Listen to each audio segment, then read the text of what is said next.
The defense in Rainbow Six Siege revolves around two main roles. You have your anchors and you have your roamers. Roamers are the players who go out into the map and try to delay the attackers from pushing forward to the objective. Their role is to delay the attackers and keep them away for as long as possible. While roamers will usually succeed in delaying these attackers, attackers will still find their way to pushing into the objective within the last minute of the round. That is where your anchors come in.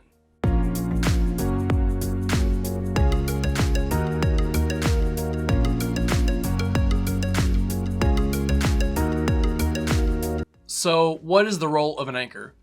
Well, roamers are designed to delay and slow down the attackers, and anchors have the sole responsibility of keeping the attackers from entering the bomb site.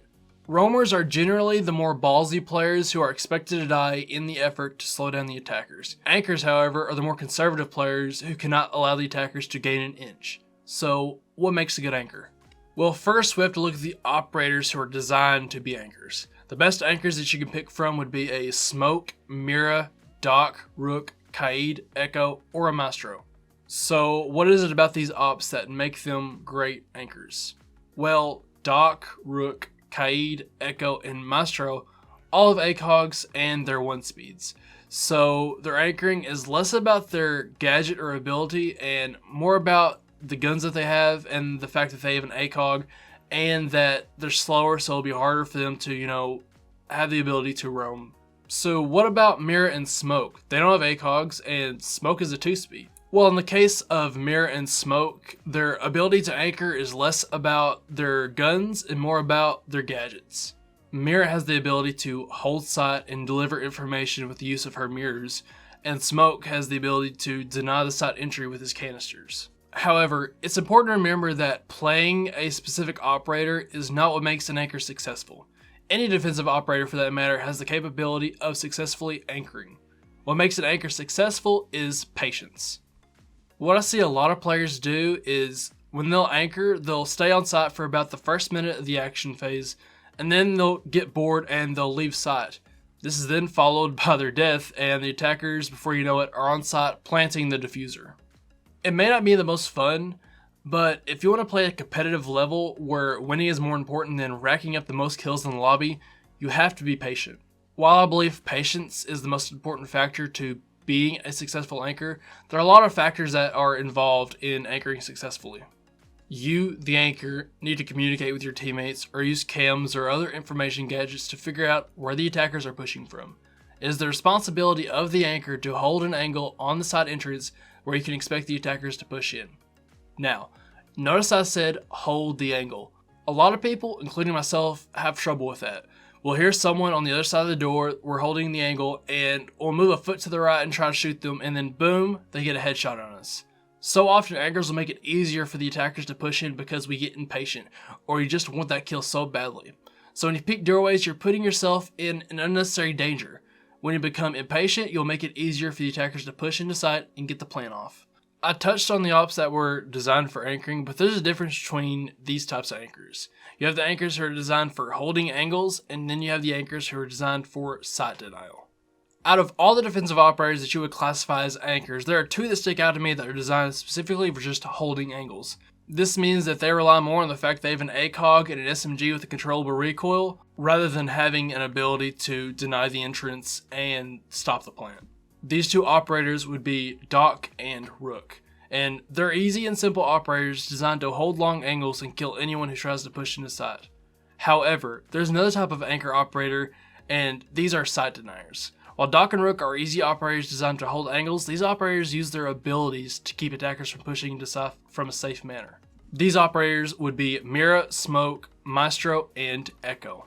Mira denies the push into sight not only by holding an angle, but setting up her mirrors in a way where she can deliver information as to how many attackers they are, who they are, and where they're pushing from. But she has the ability to peek angles on these attackers and have the upper hand because she can see them before they even know that she's there. And by the time that they see her, it's too late.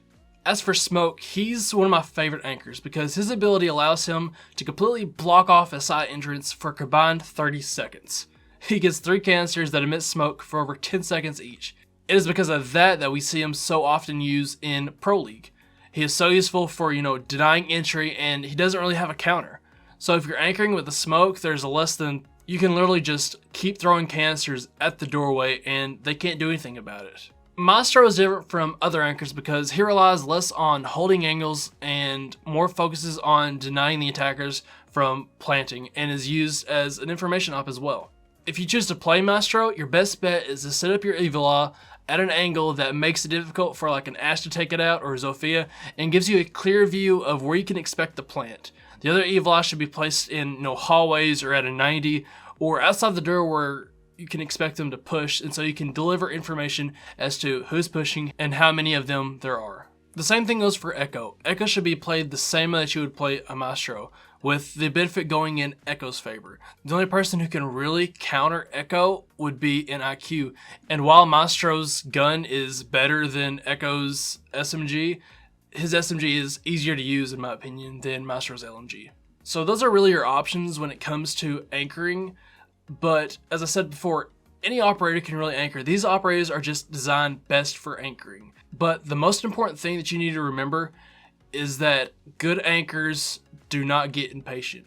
Good anchors hold that angle and wait for them to come in rather than risking their life to peek at angle and try to get a headshot when, there's a Zofia out there already waiting for you. So that about does it as far as the operators go. But what I really want you to take away from this is a good anchor is not the loadout that they have or which operator they are.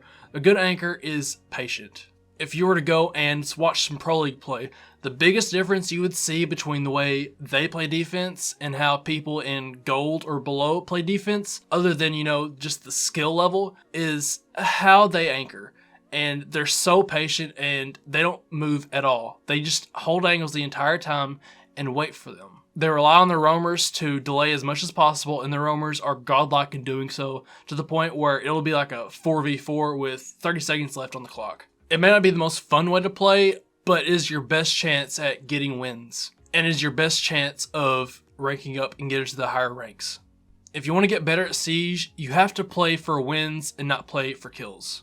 That's pretty much the gist of it. If you take anything away from me, it's just you need to be patient and you need to play for the win and be a team player, and don't get impatient because you think that you can get an easy kill. The easiest and safest kill that you could get would be them coming into the objective with 20 seconds left on the clock, not knowing where you are and trying to get a plan off. That's how you win games. And so that does it for this video. Hopefully you learned something. Hopefully you're going away from this with a better insight into how to be a better anchor. And let me know in the comments if this helped you.